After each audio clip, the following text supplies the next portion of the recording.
গাজীপুরের কালিয়াকৈর উপজেলায় বোয়ালি union BNP ও অঙ্গ সংগঠনের উদ্যোগে আজ বৃহস্পতিবার বিকেলে কাজী সাইদুল আলম বাবুল উচ্চ বিদ্যালয় স্কুল মাঠে ইফতার ও দোয়া মাহফিল অনুষ্ঠিত হয়েছে।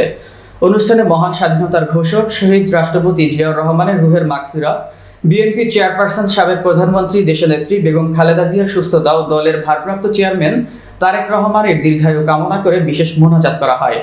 অনুষ্ঠানে সভাপতিত্ব করেন বোয়ালি ইউনিয়ন বিএনপির সভাপতি আলী আজম খান। প্রধান অতিথি হিসেবে উপস্থিত ছিলেন কেন্দ্রীয় বিএনপি নির্বাহী সদস্য ও ঢাকা বিভাগীয় বিএনপির সাংগঠনিক সম্পাদক কাজী সাইদুল আলম বাবুল। বিশেষ অতিথি হিসেবে উপস্থিত ছিলেন গাজীপুর জেলা ছাত্রদলের সাধারণ সম্পাদক ইকবাল হোসেন জলি সহ বিএনপির নেতাকর্মীরা।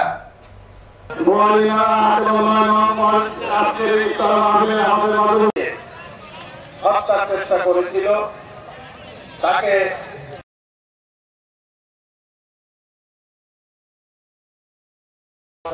সম্মানিত নেতৃবৃন্দ, যুবদল, ছাত্রদল উপস্থিত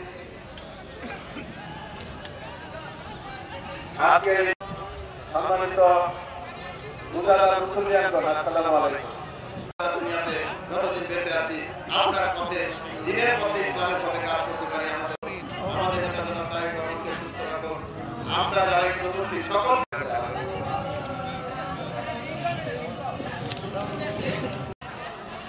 রোগ মুক্তি কামনা, সুস্থতা